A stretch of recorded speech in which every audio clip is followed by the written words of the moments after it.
What's up, everybody? I'm Jason, and welcome back to this episode where I'm talking about the EOS R5 and the RF platform that surrounds it.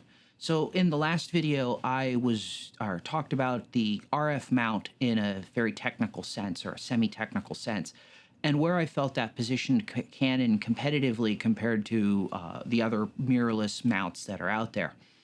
In this episode, I'm going to continue down that mount train of thought, or that mount direction, and I'm going to talk about lenses. Now, obviously, I'm going to be getting to the R5 sooner rather than later, hopefully, or definitely, I should say. But while I'm talking about mount and platforms as a whole, I think it's worthwhile to talk at least briefly about lenses, because, well, as a photographer, if I don't have a lens on my camera, I can't very well take pictures. So before I get into more or the details, just sort of as a upper level thing, obviously because of the short flanged focal distance of mirrorless cameras, pretty much anything that was a DSLR lens can be adapted to the RF mount. Unfortunately, or fortunately, maybe as Canon would like to think of it, the other mirrorless platforms can't really be adapted. So you can't use EFM lenses, you can't use Sony lenses, you can't use Nikon lenses on the RF platform, mirrorless lenses, I should say. But otherwise, basically, you can adapt all manual focus lenses that have existed, or manual everything lenses that are out there. They work just fine, as well as adapting Canon's EF lenses. And presumably, if there is really enough interest in it, I would not be surprised to see somebody like Metabones or something like that come out with a Nikon F to Canon EF mount adapter, if that's not already on the market. I haven't looked. But when talking about things really in general and what sort of are really more focused on the platform itself, the bigger question, or the bigger point of discussion, is really to talk about the Canon EF lenses and compare them with RF lenses that are slated to replace them. Because while you can talk about all these other lenses that could be you can adapt and put on the RF platform, EF lenses basically are probably the most likely thing that you would be using on an RF camera as either an existing Canon shooter or somebody moving to the platform from somewhere else. Well, obviously, if you're starting clean slate, you're going to have an interest, presumably, in RF lenses. However, I think it's worth making the point that aside from needing a mount adapter to get the spacing right, there's no real significant problems or downsides or limitations really to shooting with EF lenses on an RF camera. And in fact, that's exactly what I'm doing. RF lenses are expensive. Well, most good lenses, or all good lenses, are expensive. RF lenses are sort of especially expensive at the moment because they're all brand new. And so being able to bring my existing collection of EF lenses, which are already generally very good lenses to start with, to my RF camera enables me to get in and start shooting with that platform with the features and benefits that it gives me without having to basically shell out $10,000 or so on new glass. So, some points for talking about why you'd want to stick with EF, or why you'd consider buying EF glass now versus switching to RF glass or buying RF glass. So, obviously, if you still have DSLRs, I mean, not all of us are shooting with multiple cameras or have multiple cameras. A lot of us will just have one. But if you have multiple cameras and you're not completely invested into the RF platform, then if you're still shooting with Canon DSLRs, you're still going to need EF glass to work on them. And as it stands, basically, EF glass can work on DSLRs and mirrorless cameras, where the RF glass will only work on the Canon RF mirrorless cameras. This is YouTube, and a lot of us that are watching stuff on YouTube, there's a good chance that some of us are interested in doing content creation for YouTube or video for some reason or another. And one of the things that I quickly learned doing video is that while hybrid cameras, so VDSLRs and almost all mirrorless cameras, or all mirrorless cameras, are wonderful tools for bringing people into shooting video, making it accessible, and generally making it much cheaper to shoot with. There are some real limitations to shooting with a hybrid camera in terms of ergonomics and the types of features and functionality that it provides to you as the operator. And so if you're serious about shooting video, there's a pretty reasonable chance that you may be seriously considering a cine camera or a cine style camera. So cameras like the Canon C200s or C300s, the Blackmagic Ursa Mini Pro 12K or the Pocket 6K, or many of the cameras or any of the most of the cameras from Zcam, among others. There's a whole slew of other companies obviously out there that make cine cameras, and broadly speaking, right now, if you want those cameras to do something and you want to not be shooting PL real serious cinema glass on them, and the PL mount, the mount that everybody's really using or generally using is, at least for full frame cameras or Super 30, large Spencer Super 35 cameras, is the EF mount. So, if you're doing that or looking at that, you're going to want to still be considering EF lenses. As things stand here in the first week of November, the only RF cinema camera or cine style camera that's on the market is the Canon C70. Canon is expected to be releasing more, at least one or two more C-series cinema cameras using the RF mount in the next few months or year or something to that effect. But right now, that's what your options are. An additional point towards shooting with EF glass on an RF camera is if you're doing something, and this again is somewhat video related, but if you are doing something that is uses neutral density or needs polarization.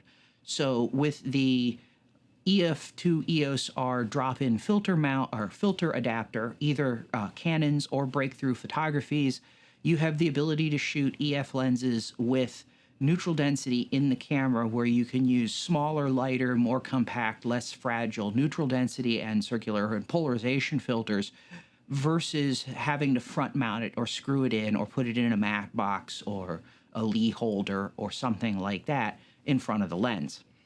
So again, if you are doing videography with an R5 or an R6 or something like that, and you want to shoot with fast glass, so like an f2 or an f1.4 or something like that lens, and you want to do that with the cameras wide open for shallow depth of field, and you're doing this during the day under sunlight or bright conditions, you're going to need neutral density. With our EF lenses on an RF camera with the mount adapter, you can have that neutral density and you can have it integral to the essentially lens, as opposed to having to sort of futz with front-mounted filters and whatnot. And finally, one, again, somewhat video-centric filter, or somewhat video-centric consideration, is whether or not you want a mechanically coupled or need a mechanically coupled focus ring.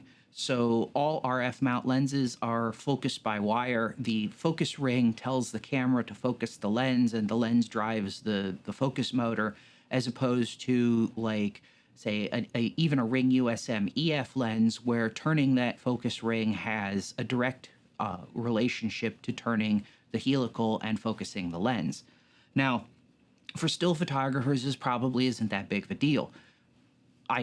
Certainly have never found it to be the case for me. However, for shooting video, if you're doing rack focus and manual focus pulling using a follow focus, this can be a problem, because there is a number of conditions where the focus by wire system just doesn't interface or doesn't work or can miss steps or is just plain off, where adjusting the follow focus could cause you to lose your position because the lens isn't moving along with it. So those are what I would consider the points for EF lenses. Well, also cost. Because they're generally older lenses, they're generally less expensive for a comparable piece of equipment, or fairly comparable piece of equipment. So let's talk about what points are for RF lenses. Why would you want brand new RF lenses? Well, obviously because they're brand new and they're completely native to the platform, so you don't need a mount adapter, as simple as the mount adapters actually are. They just go on the camera. In general, the RF lenses are smaller than their EF counterparts due to, in part, the mirrorless camera's shorter register flange focal distance. They can be made smaller, but also for other design reasons, such as just being designed to be smaller. They are generally smaller. They also generally are lighter, which obviously comes with the smaller aspect. You make something smaller, you tend to make it lighter. RF lenses also are sort of, I'm hesitant to say available generally in faster apertures or come in faster apertures because that's not strictly the case, but there are instances where lenses are available with faster apertures in the RF mount than they would have been or could be economically talking, compared to the EF mount. So the 28 to 70 f2 is a perfect example of that, in my opinion. Doesn't exist on full frame anything else because it's not economical to build, but it is economical to build for the RF mount, even if it's still super expensive. Additionally, Canon is, like I said, adding features to the lenses where possible in addition to improved optical quality. So you find lenses that didn't have IS on their EF, in their EF guises, they have IS in their RF guises. You also find focal range improvements. So the 15 to 35 or the 16 to 35 in the EF platform became a 15 to 35, got a millimeter of wide angle, which is actually a bigger deal than it sounds. The 100 to 400 became a 100 to 500, got 100 millimeters on the long end, which is a pretty good deal as well. And as I said, image quality improvements, the RF lenses, because the RF platform is being designed for, broadly speaking, the future, and so it's going to support higher res sensors than the EF platform ever was designed for. The lenses in general are sort of being designed with that in mind. And then finally, of course, there's a control ring on all RF lenses, which actually, it turns out, is pretty darn useful in a lot of cases, just to have it there for things like exposure compensation, or you can put the aperture on it, or you can put, a great number of functionalities. It's programmable, it's available, or you can just turn it off if you don't want it. Now, of course, you can get that with your EF lenses if you're using the control ring mount adapter, so that's not purely a pro RF thing, but it is certainly a feature that RF lenses have over EF lenses. And one actual point there too, if you're using the drop-in neutral density filter mounts, they don't have control rings, so you have to make a choice there. So I want to talk, before I get into specifics on RF lenses, I want to talk a little bit about the compatibility settings with EF, or situation with EF lenses. So as I said, EF lenses, they're native to Canon cameras, and basically there are no substantial compatibility issues. The mount adapters to go from RF to EF are by and large super simple devices. There's no optics involved. There are no motors or servos because EF lenses are entirely electronically controlled, and there actually is no electronics to interfere with or to translate or would otherwise mess with or cause problems with the communication between the camera and the lens. So basically what that translates to is that mount adapters have no penalty for autofocus performance. The camera talks to the lens as if it was a native Canon lens because, well, obviously it's probably, unless you're using a third party, but the camera speaks EF. It knows how it knows the EF protocol. It's not like it doesn't understand how to talk it. And because Canon developed the camera and the protocol, the camera follows the Canon EF protocol implementation 100% properly. It's not reverse engineered or something like that. This also means that there is no third-party compatibility issues with buying a third-party mount adapter. So that can always be a concern with a third-party mount adapter not being able to translate things properly if it had to translate the focus or image stabilization or other commands being given to the lens. But all the essentially is being done in the mount adapter is the signals are passed directly through to the lens, and the camera detects that it's an EF lens and switches to talk EF protocol natively, and there you go. You don't have a third-party adapter doing something squirrely that may mess something up. The control ring, obviously, as I've said a couple of times, is available using the control ring mount adapter, so you have basically full RF capabilities in terms of control or interface set up without having to have an RF lens with your EF lens. And then finally, one note, at least with respect to Canon's mount adapters, the mount adapters are extremely well built as far as I can tell. They're weather sealed. They have gaskets to land weather sealed lenses, seals. They, as far as I can tell, also, they seem to be very rigid and generally not have any issues with parallel, being out of parallel or something like that. Now, because obviously one of the concerns about using a mount adapter is it introduces another joint between the lens and the camera, and that's a joint in a place where things can flex. Now, I have not scientifically tested the flex of these mount adapters. What I have done is basically took my camera out with my 100 to 400 and a 1.4x teleconverter to photograph the moon. And in that configuration, if you put force on the camera, you can feel or you can see the image shift around in the viewfinder or on the display. So in doing this, I did not find that there was an appreciable difference between the RF mount adapter on my R5 compared to a 5D Mark IV. There was more flex and slop in the lens foot on the 100 to 400 and the EF 1.4x teleconverter than there were in the mount adapter for the RF lens. That said, while I said there aren't any substantial or appreciable limitations to using EF lenses, there are a few limitations and caveats to be aware of. So the first one is some lenses don't support the full 12 plus frames per second shutter speeds that are available in the EOS R5 and R6 in continuous high shooting drive mode. There's a table in the manual, check the table. Most of the good lenses and modern lenses are supported, certainly.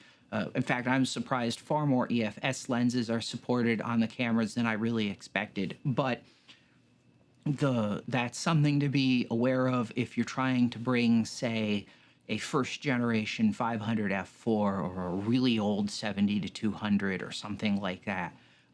You're not likely to get the entire frame rate. Now, if that doesn't matter to you, it doesn't matter to you. It's not a big deal. The other limitation has to deal with image stabilization, and it's not so much a limitation as it is just the way IS works. So the RF communication interface protocol has a dramatically higher amount of bandwidth for the camera and lens to communicate. And so when you were using RF lenses on an RF body with body image stabilization, so currently the R5 and R6, the RF lenses with image stabilizers will coordinate with the camera to have essentially way more image stabilization. And this is where we're seeing these numbers of like 8 stops of image stabilization. It's coming because the camera and the lens are working together with 2 sets of image stabilizers to stabilize things. EF lenses don't get coordinated image stabilization. They get all 5 axes stabilized, but it's not coordinated the same way, so you don't get that really big amount of stabilization. Okay, so that takes us through EF lenses. Let's talk about RF lenses, because RF lenses are obviously the new hotness, and I don't have any. But there are some broad strokes that I can actually talk about with respect to RF lenses, what I think is interesting, what I think is worth looking at, and what's not. Now, Canon has said that their objective with their RF lenses is to make them optically as good or better than their EF predecessors, and to make them more featureful or add features to them. So for example, the 24 to 70 f2.8L and the 16 or 15 to 35 f2.8L gained image stabilization from compared to their EF predecessor, and the 70 to 200 f2.8L got 2 inches smaller, shorter when zoomed 70 millimeters or fully collapsed, and 2/3 of a pound or so lighter. Additionally, Canon is very clearly, now they haven't said this outright, but you can see it in the design of their lenses. They are very clearly making strides to make the lenses more hybrid, still video compatible. So what I mean by this, or capable. So what I mean by this is the RF lenses have quieter AF systems. Not that ring ultrasonic motors were very loud, but the nano ultrasonic motors and stepper motors being used in RF lenses are even quieter. Zoom lenses, at least some of the lenses, some of the zooms, specifically the higher end L zooms, are being built with parafocal designs now, or parafocal capabilities. So parafocal lenses are lenses that when you zoom, the position of focus doesn't change. So you can focus on something, zoom the lens from say minimum focal length to maximum focal length, and the thing that you focused on stays in focus. Now, Canon hasn't made any discussion or notes about whether parafocal stability is being done electronically, as in the camera knows how much it needs to shift the focus position when you zoom, and so it does that, by just with the autofocus system, or if it's being done inherently in the design so that the design compensates without anything else having to happen. Additionally, again, for those higher end RFL lenses, there's a focus on reducing breathing when focusing. So breathing is, again, when you focus from, say, the minimum focus distance to the maximum focus distance, or essentially when you focus, I should say, that the angle of view changes and it makes the picture breathe, for lack of a better way to put it. The composition changes subtly, things get bigger and smaller, and it's just disconcerting in video. In still photography, obviously, it doesn't matter. You're not moving, you're not changing, time is not that kind of a factor, but it is important for video. Now, I did say that all RF lenses are focused by wire, and focused by wire can be good, it can be bad. It's really kind of a mixed bag that's up to you. Now, as I've said, I don't have any RF glass yet, so I can't speak to the specifics of the performance characteristics of focus by wire for those lenses. I can speak to what I've observed with my STM, which are also focused by wire lenses that are EF mount that I've been using on my EOS R5. Now, the reason I bring this up is that there are some aspects that, because I'm using lenses that are the older protocol, they may not perform the way an RF lens does with a faster, more efficient, etc. communications mechanism. So what I've seen with focus by wire in general, even going back to my EOS DSLRs, is that it's pretty responsive in terms of latency. Turn the ring, the lens seems to focus, which, obviously that's a good thing. Additionally, one of the things that's nice about focus by wire is that it's more configurable. So the focus ring direction can be configured. If you're coming to Canon from Nikon, who uses whose control rings on their lenses turn the other direction, you can set the focus ring on a focus by wire to turn the way you're used to, as opposed to the way the almost entire rest of the camera and lens industry turns their lenses. You can also configure how the manual focus ring behaves. So is it disabled completely when the lens is in autofocus mode, so you can't accidentally bump it and mess up a focus? That could be useful. Does it only behave certain ways? Is it always on? In fact, it even goes so far with, again, the R5 and R6 at least, and I think this applies to the R and RP, to if you turn the focus ring because it communicates through the camera, magnify the image in the viewfinder so that you have a super zoomed in tight view of what it is that you're focusing on. So that's a definite bonus or benefit to focus by wire. Additionally, you can change how it behaves with respect to how you turn the focus ring and how that maps to focus adjustments. So you can make the thing work like a more like a mechanically coupled lens for focusing. So the position that you turn it relates directly to the focus position of the lens.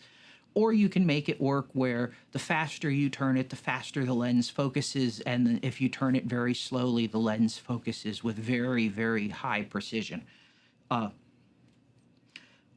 that said, I have found one limitation inherent maybe in the focus by wire design, and I can't say for certain that this is guaranteed to be an issue across the board with RF lenses, but it certainly is an issue that I'm seeing with my EF STM lenses, and that is there can be some quirky issues with focus by wire. So manually pulled snap focus movements. So if you need to quickly refocus between, say, two actors in a video, a shoot, something like that, manually pulling a very quick focus movement is not limited by the speed at which you can pull the ring accurately or correctly.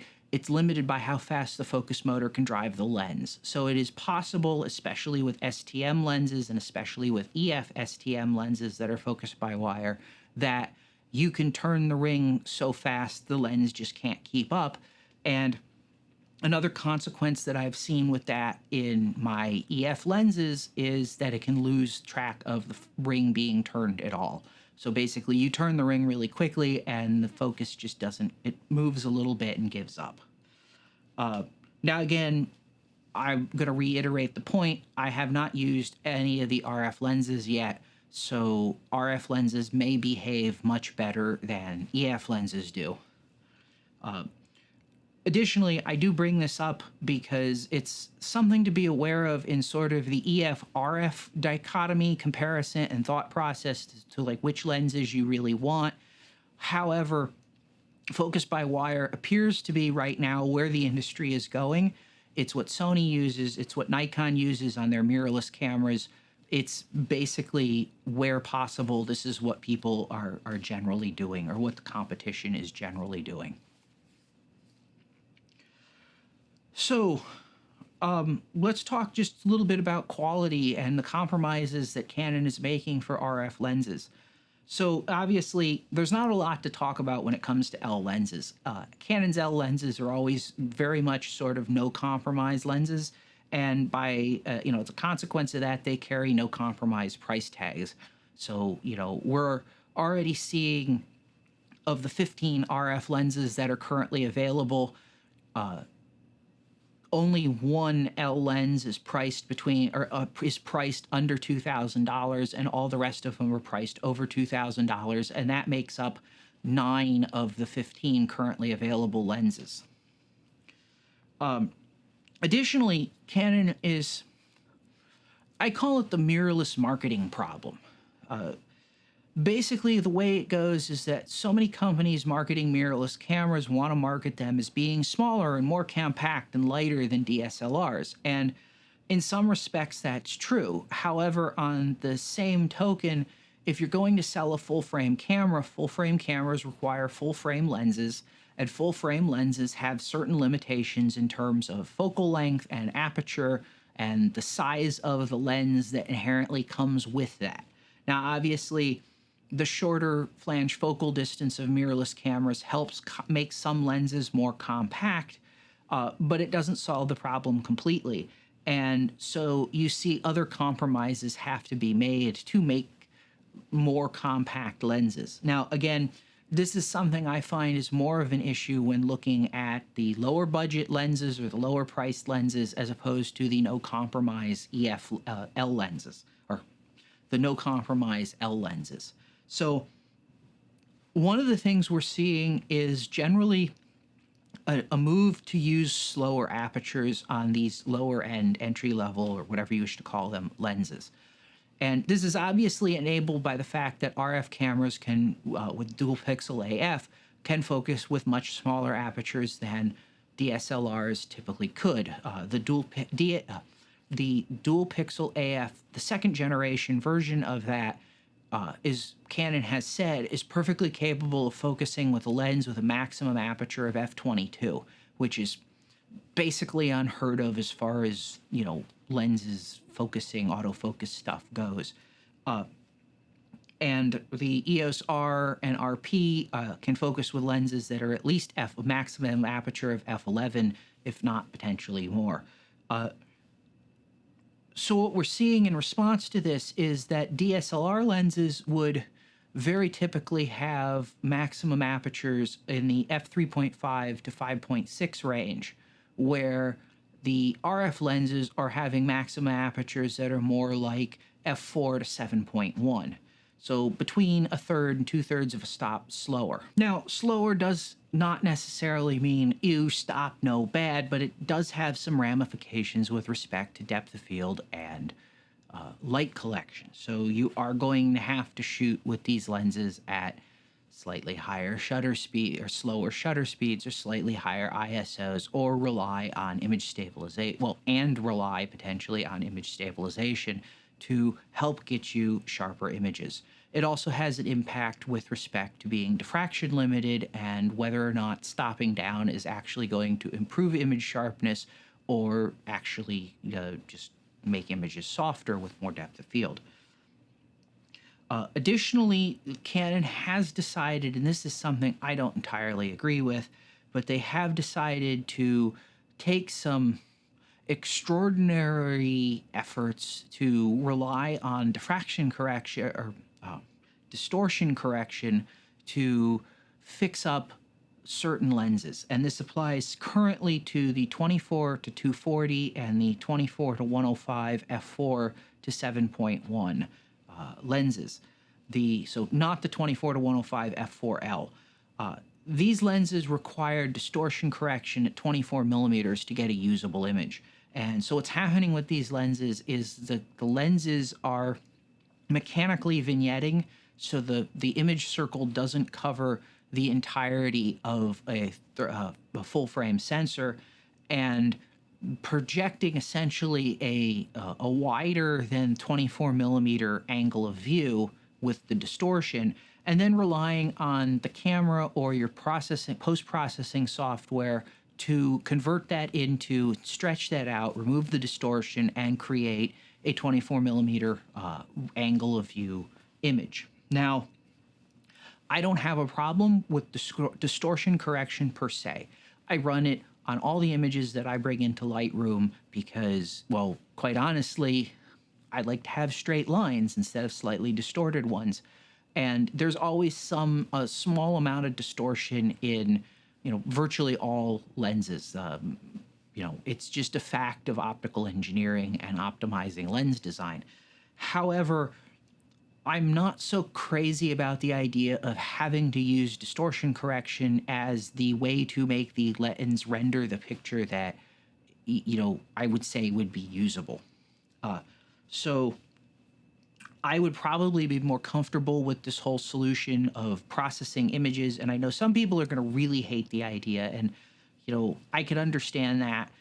I certainly could sympathize with it. And it's certainly not something I'm terribly interested in buying lenses for that do.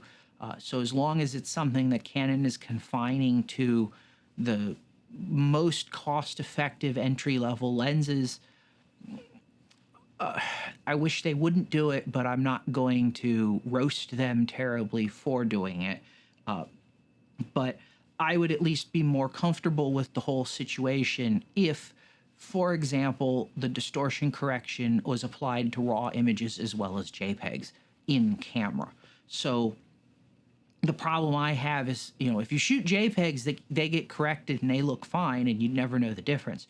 But if you shoot RAWs, the raw image that comes out of the camera is the uncorrected image, and it's dependent on your software to correct it. Now, Canon's Digital Photo Professional obviously can correct it very well.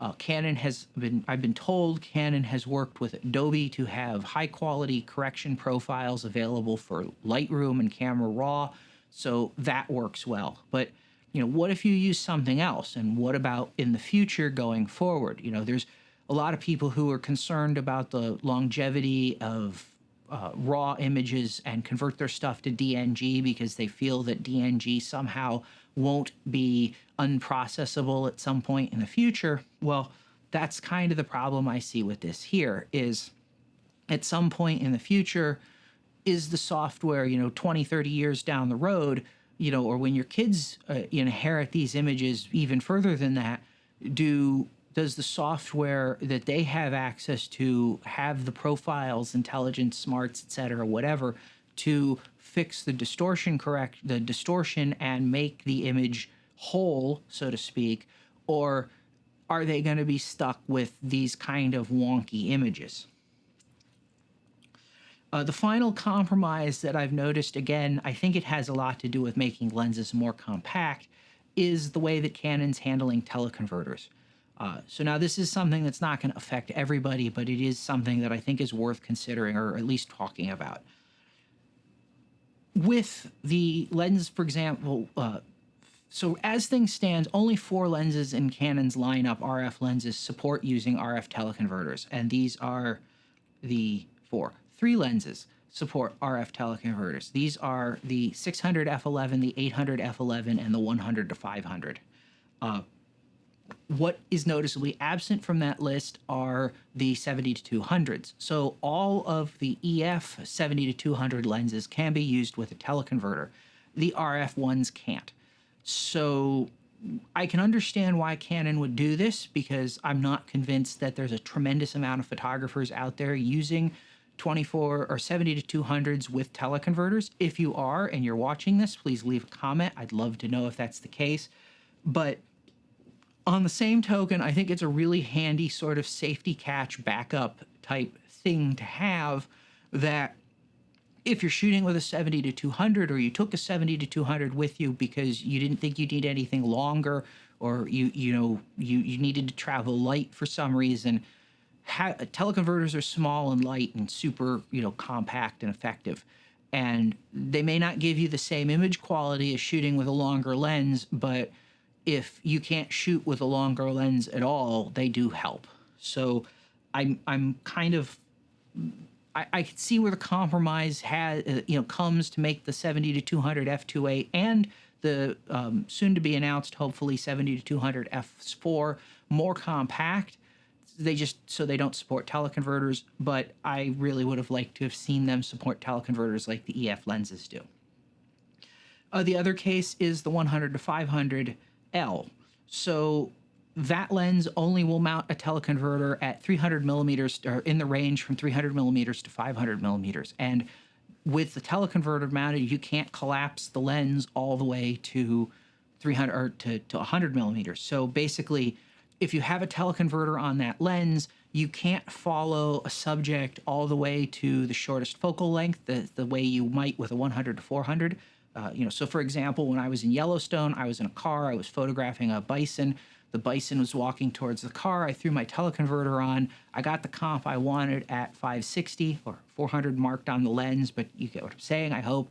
And as the bison walked towards the car, I just zoomed back until I was all the way down to 140, at which point going to 100 really wouldn't have mattered. The bison was too close to be effective anyway.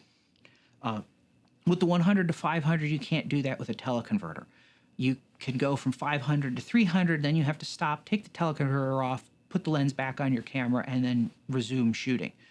It also means that if you're shooting with a teleconverter, and I know the 100 to 500, the teleconverters and the EOS R5 and 6 are weather sealed. I think the R6 is weather sealed. I certainly know the R5 is weather sealed. If you're out shooting and it starts raining, you can't just collapse the lens and stick it in your bag or your case because it won't zoom in any more than to 300 or any shorter than 300 millimeters. So you have to take the lens apart really to put it away. And if a major downpour is coming, I think that's less than ideal or a less than ideal situation to be in. Okay, so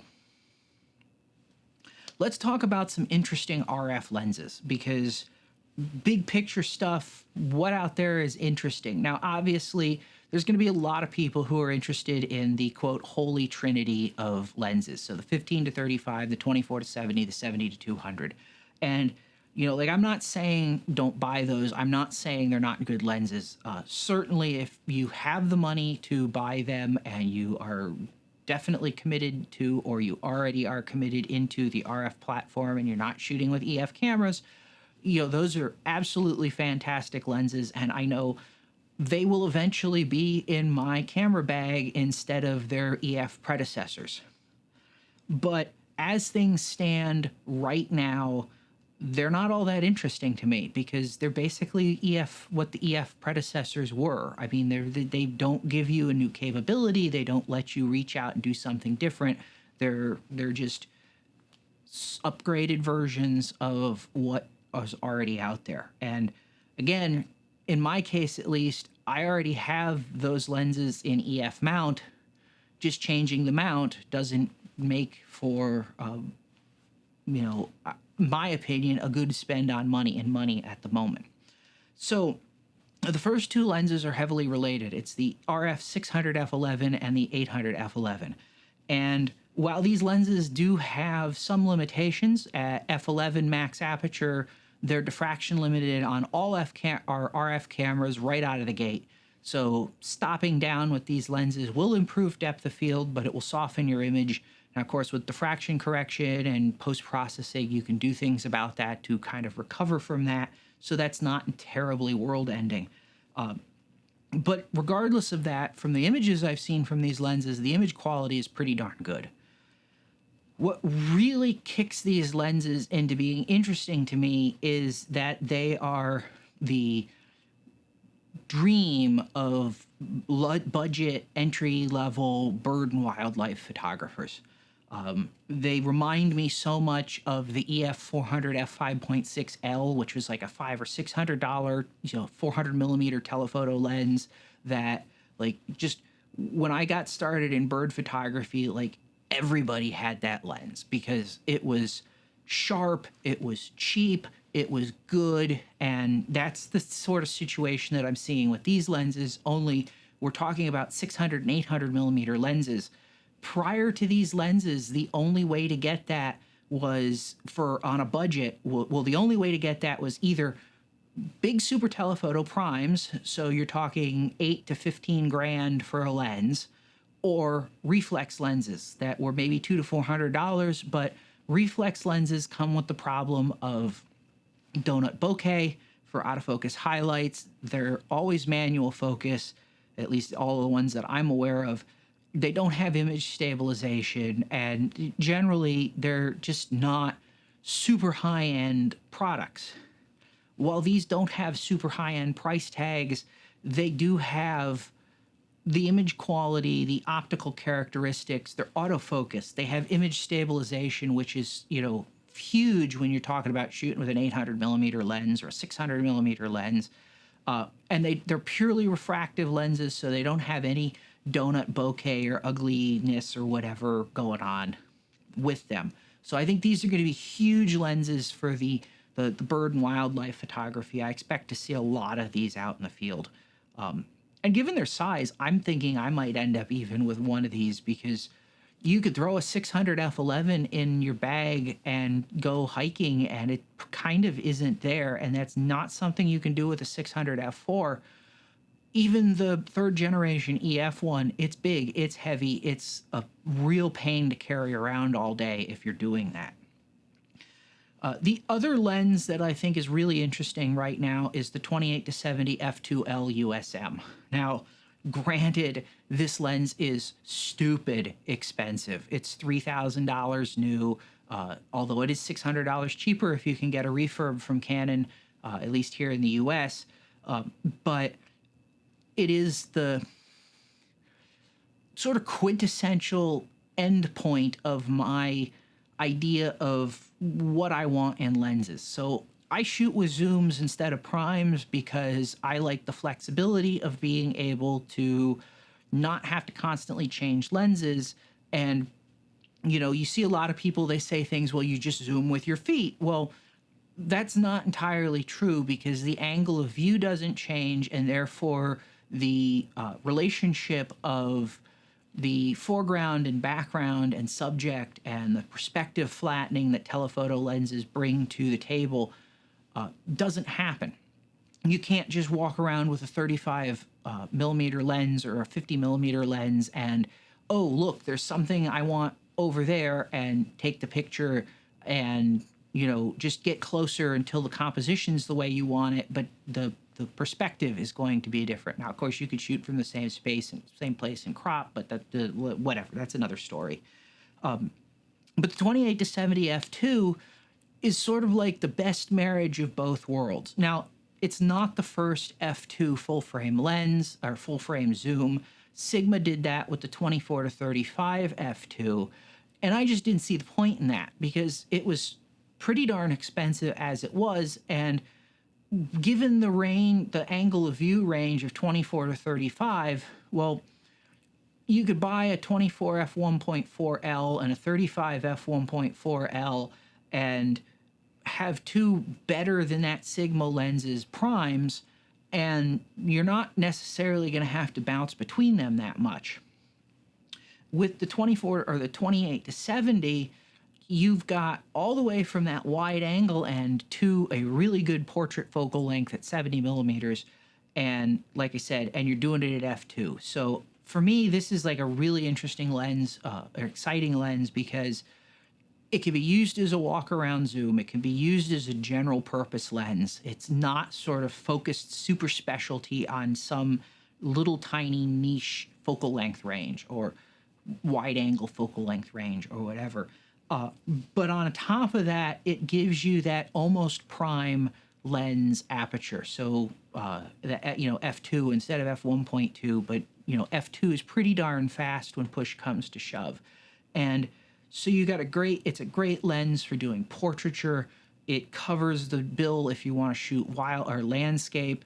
And it's especially interesting to me if you're shooting, say, night landscapes or wide-angle astrophotography, because, again, at f2, you can shoot with stop lower ISO or stop faster shutter speed compared to, say, a 24 to 70 f2.8 when you need all the speed and all the light gathering you can get with stars, the Milky Way, etc. Okay, so I don't think a discussion about EF versus RF is really fair or valid without kind of talking about costs. Now, I mentioned before only 9 lenses, or 9 of the lenses that Canon makes costs above, or the current RF lenses, only 9 or 9 of the 15 cost more than $1,000, and 8 of those cost more than $2,000. So cost is a big deal when talking about whether you want to buy RF or EF. Right now, of course, part of that high cost is the fact that RF lenses are very much brand new. They're no more than 2 years old, and a lot of them that we're talking about were just introduced this year or late last year, and so that new lens premium hasn't had time to wear off. Obviously, certainly the costs will come down with time, but how long that's going to take is also sort of an open question right now because of the popularity or the demand of people moving to the RF platform. There's going to be a lot of people who want RF lenses, and Canon's going to be able to sell them or to keep the price, I don't want to say inflated, but keep a higher premium on the price because of the demand. So to give you an idea of sort of the cost-saving situation here, I've got 2 examples. One is the 24 to 70 f2.8. Now, obviously, the RF lens has image stabilization, but of course, if you're shooting with an R5 or an R6, the camera does image stabilization too. So while you won't get the full 8 stops that the lens, the RF lens can do in combination with the R5 or R6, you will get 3 or 4, which is better than nothing and kind of the standard for what we've been using or what we've had for lenses, image stabilization for the last, since image stabilization, was kicked off. But, to put some perspective on this, the 24 to 70 f2.8L can be had as a Canon factory refurb for $1,519, and of course throw in $200 for a control ring mount adapter, and you can get that set up going for $1,919. If you can't get it used, or you can't get it as a factory refurb because they're out of stock or whatever, the new configuration, so a new lens and mount adapter, is going to be about $2,100, and of course the RF. A new RF 24-70 f2.8 LIS-USM is about $2,300. So you're saving $200 in sort of the worst case, and $400 almost in the best case of, well, you know, what's going on with that lens. And that's not something necessarily to sneeze at. Going up a bit in tier to the 70-200 f2.8. Now, obviously, the RF lens is smaller and lighter than the EF lens, but the savings is also substantially higher if you can go EF. So a factory refurb 3rd gen 70-200 2.8 IS plus the mount adapter will run you somewhere around $1,975. If you can't get the lens as a refurb, you have to buy it new. You're looking at about $2,300. If you're talking about just the RF 70-200 f2.8, you're talking about $2,700. So that's a $400 savings, like straight up, and the only thing you're really losing is a little bit of size and weight. Like I said, about 2 inches and 2/3 of a pound is the difference in terms of size and weight. But you can actually do that for almost $800 less, or just over $800. Just over $700 less. Boy, math not my strong point at the moment. If you can get the refurb, and then of course with the mount adapters, if you've got multiple EF lenses, that mount adapter, you don't need multiple mount adapters. You really only need one per camera. Okay, so what should you do? How should you approach the whole EF RF lens situation? Well, my usual advice for people asking what lens should they buy is, that's a bad question. Before you even start asking that question, you have to ask yourself, where do I feel like I'm hurting? What bothers me? What is an itch that I want to scratch? You know, what's the right, where's my deficiencies in my photography? And you know, my position is kind of like, start there. Don't just go on YouTube and listen to some guy saying, oh, you need to buy a blah, blah, blah. It's the best lens since sliced butter or bread or cheese, or, you know, pick a thing. Because, you know, things like, I may really like shooting ultra wide angle, and that may not be the way you see the world. And so me telling you, go out and buy a 14-24 or a 16-35, because, you know, you've already got a 24-70 or something like that, may not be the right move. Maybe you should be going and buying a 100-400 because that's the way you want to see the world. That's the way you want to shoot. So my sort of strategy and recommendation is, first of all, put together a plan. Don't think about, oh, I'm going to, like, sit down, look at what you're shooting, look at what you feel you need to buy or feel you need, and then start putting together a plan with, research lenses, put together a plan. Remember, camera product cycles are like 3 to 4 years. It's going to be 6, 8, 10 years before RF is completely, has completely obsoleted EF lenses, or I'm not even sure that's the right way to put it, supplanted EF lenses.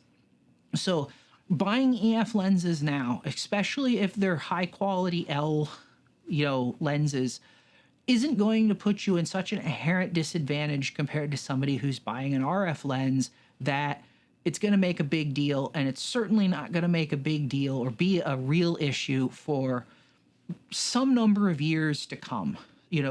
Most EF lenses, the L ones, they're good on the 50 megapixel 5DS and 5DS R, so they're certainly going to be fine on the 45 megapixel EOS R5, which is what I found with my lenses.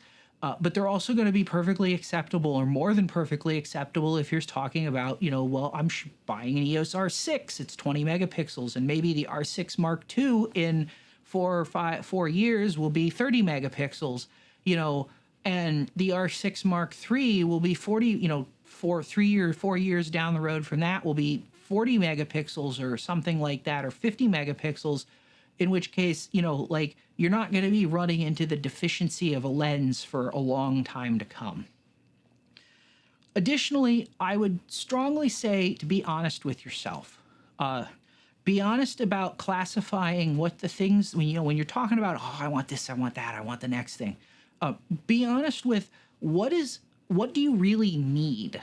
Like, those are really important to make sure that you satisfy those like need points versus things that you just want, versus things that sound like you really want them because the marketing says, oh yeah, you should have 8 stops of image stabilization. But do you really need 8 stops of image stabilization?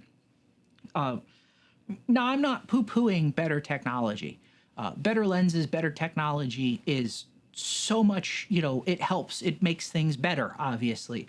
But if we're talking about the cost-benefit analysis, going from, say, an unstabilized 24 to 70 that's EF mount to, well, I'm sticking it on an EOS R5 or R6 that has in-body stabilization, and so immediately I'm going to be at like 4 stops from just the camera stabilizer, and I can save $400, $500, $600 on the lens versus buying or you know, keeping my existing lens, versus buying a lens that's going to cost me for, you know, $2,200, $2,300 or more.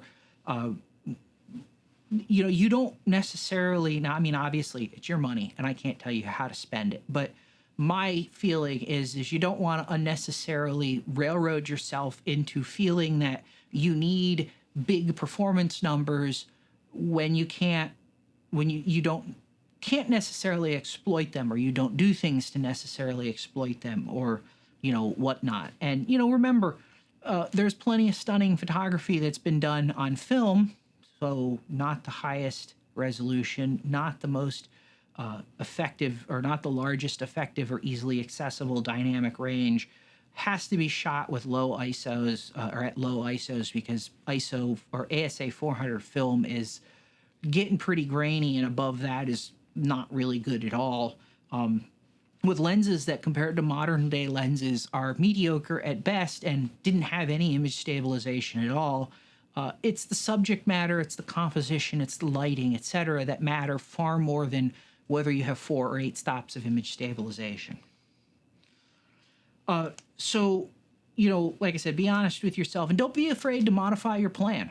You know, I've modified my plan. In fact, I'm going to talk about that right now. So, like, let's talk about my plan, because I've talked about all this stuff and all these things that you should care about or whatever, and I think the best way in some respects to illustrate that is to just talk about like what I'm trying to do, what I'm looking at. Now, obviously your use cases and my use cases are going to be different. Your needs, my needs, going to be different. Your desires, my desire, your photography, etc. I do a lot of landscapes, I do a lot of travel photography, I do a lot of wildlife. I'm not so much a photographer who is shooting, you know, portraiture or something like that. So if you're a portrait photographer or you're an urban, you know, street photographer or something, obviously you're going to have different needs. So like, I'm not telling you do this. I'm saying this is what I'm going to do and how and why I've arrived at these conclusions, so you can kind of see how my thought process, or how the thought process I recommend sort of following is. So point 1. I already have good EF lenses that broadly meet my needs. I am not, and have not been for the last 3 or 4 years, super hungry for new glass, or to go get this or go get that or one of these. Like, there's obviously glass that I would like to buy, but, or have. I mean, I'd love to have a set of super telephoto primes. I'd love to have a set of tilt shift lenses. I'd love to have some cinema lenses, but from a cost to functionality perspective, they're out there nice, they're out there, I'd love to have them, but I don't want to spend the money on them. Second of all, I have DSLRs still. I'm going to be moving to mirrorless cameras in the next few years, but until I'm moving completely, or have moved completely to mirrorless cameras, I still need to worry about what I'm putting on a DSLR. I shoot these videos on a DSLR, and yeah, I could shoot them on my R5, but I've got a 5D Mark IV already set up on a tripod, etc., with all the accessories. I could tear it down and redo that, but it works, and it's a good place for me to relegate the DSLR to in some respects. But so that's going to weigh how much I want RF or what I want to replace RF, etc.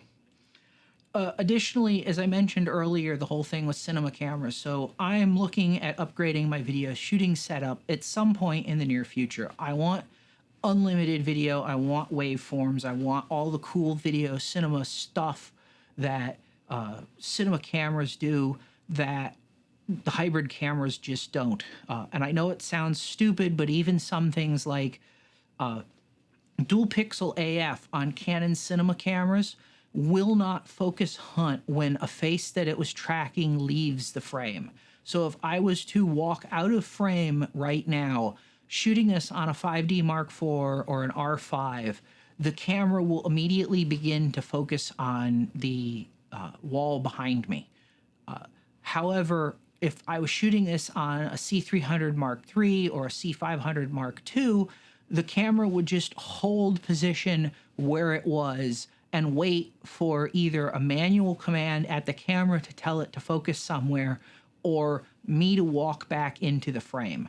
And like I said, it's a stupid little small thing, but it is it's so kind of important in respect to having nice, consistent video shooting when you don't have the ability to manually pull focus on the camera because, well, I'm here. And if I'm standing here in front of the camera presenting, I'm not behind the camera working the camera. So I have to rely on autofocus and the camera to sort of make a crew for me.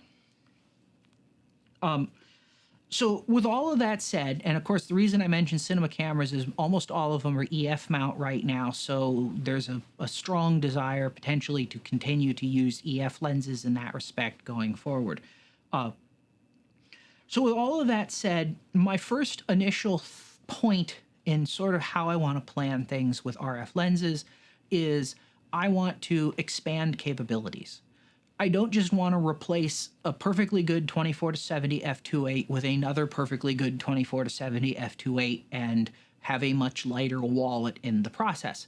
I want something that is better. It lets me go further or faster or harder or wider or whatever. I want to expand capabilities. On top of that, my general sort of approach to dealing with lenses, on a broader perspective is I want to replace lenses I use a lot with better versions before I replace lenses I don't use that much at all. And I look at this as a factor of essentially getting my money's worth out of it. Lenses are expensive. I know a lot of people look at it and they go, oh, well, resale value and how much can I get if I sell this and, I look at it that where my value from my lenses comes is taking pictures. It's using the lens. Now, resale's fine, and I'm not saying not to sell your lenses or whatever, but I am saying, like, for me, the value is that I use the lens. And so if a heavily used lens doesn't fetch as much of a resale value for me, the way I see it is, did I get the difference essentially in value out of the lens shooting with it? So I tend to replace lenses I use a lot before I replace lenses that I don't use that much, just because if I use it a lot, I'm getting value out of the lens all the time, and it's basically paying for itself more than if it sits in a drawer in my desk at home when I'm out on the road traveling. So when Canon first announced the EOS R5, they also announced the 100-500, and I love my 100-400, and I swore up and down when this announcement was made, I am ordering an R5 and a 100-500, and that's the way I'm going to go. I got the R5. I don't have the 100-500.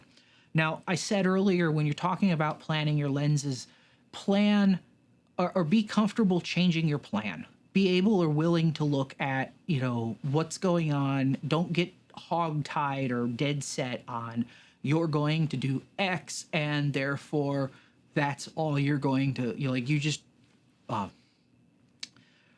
what's the term? You target fixate right into the side of the mountain. So, I didn't do that.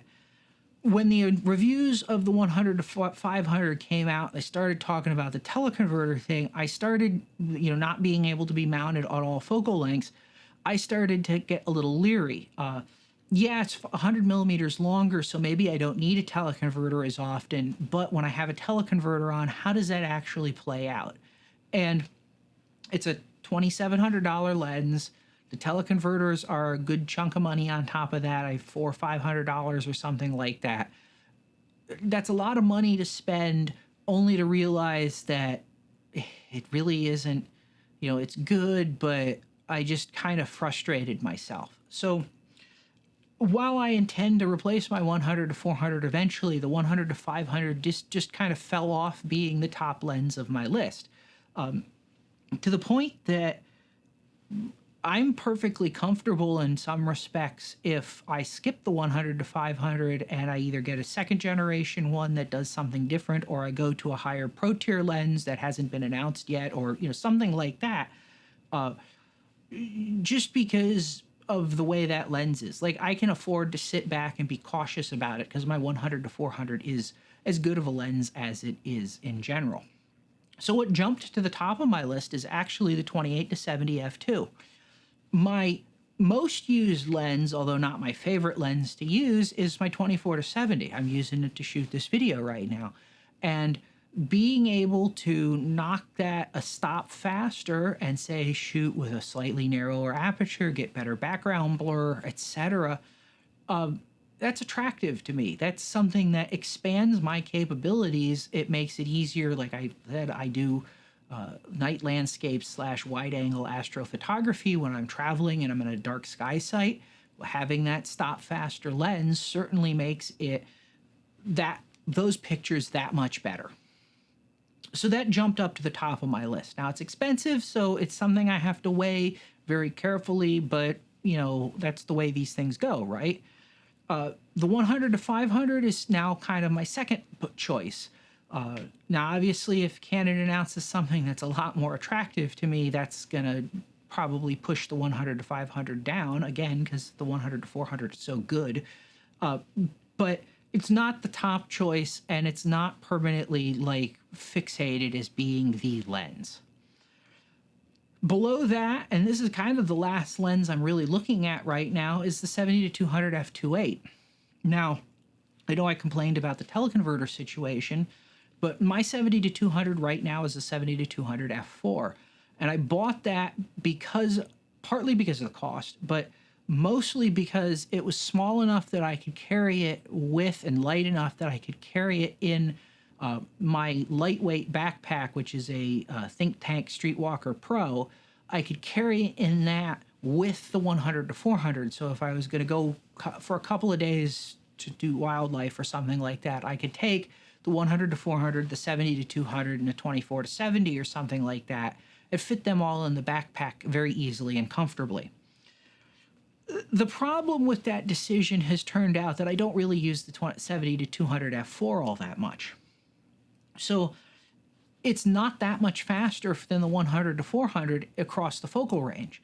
My 100 to 400, it's a third stop faster from 100 to 135 millimeters, and it's 2/3 of a stop faster from 135 to 200 millimeters. And, that's not something necessarily to sneeze at. It's not horrible, but it also isn't something that's that much better. Comparatively, the 100 to 400 goes out to 400. If I put a teleconverter on it, I get 2x, almost 50% macro-like magnification at like a 3.5-foot working distance.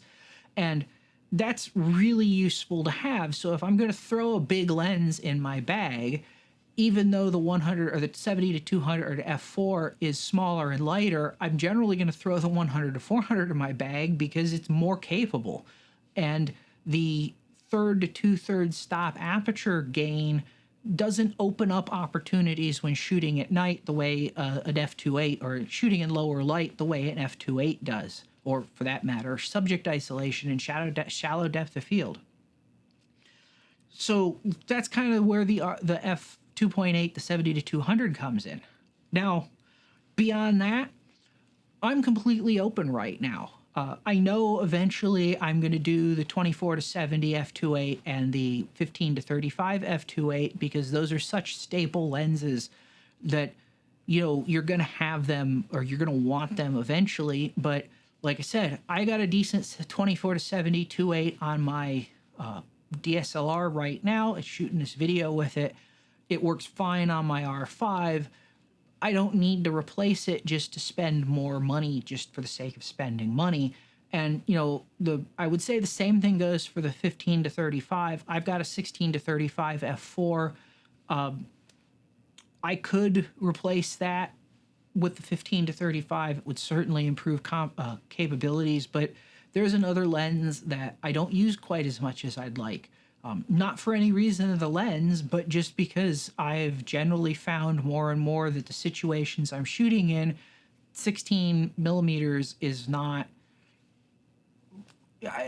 it's nice, it makes great pictures, but it's not the way I'm shooting, or it's not suitable and applicable for the way I'm shooting things. And 24 to 35, I can do with my 24 to 70 at f2.8 instead of 4, and, you know, I think you get where I'm going with that. So with that said, I'm going to wrap this up. I have probably gone on longer than I expected to or intended to. And, you know, truth be told, this is like the 4th time I've recorded this, trying to make it shorter, more concise, and more informative. And I'm not sure that I'm accomplishing that, but I'm not going to do it again. So if you've made it this far, obviously, thank you so much. If you've got some thoughts, some comments, etc., please drop a comment below. I'd love to hear what your plans are, what lenses interest you, etc. You know, what your thoughts are with the whole RF lens situation right now, what you find exciting. It's blah, blah, blah. You get what I'm saying. If you found this somewhat long and slightly rambly, but hopefully useful video, useful or informative, please smash that like button. It really helps spread the love and get people to watch these videos, help me grow the channel. You know, the usual YouTube stuff that all YouTubers tell you to do because they tell the YouTubers to tell you to do it. And you probably already know to do it because every YouTuber has told you to do it. You know, of course, if you don't like this video, well, you know what to do. I'm not going to tell you what you should do there either. Obviously, as I said, this is part of a multi-part episode or series talking about the EOS R5, the RF platform. I will be getting to the R5 in the next video. I expect to have several videos talking about that. After all, we are talking about a camera with a 1,000-page manual, and that is a lot to cover. So I'm not going to try and cram that all into one, like, super long 8-hour video. I'm going to actually break that up into a lot of parts. But if you're interested, if that sounds interesting to you, smash that subscribe button, smash that little notification bell so that you know when the videos are posted. Otherwise, you have to go hunting for them, and that's not a lot of fun. Again, thanks for making it this far. Thanks for watching the video, and I will see you next time.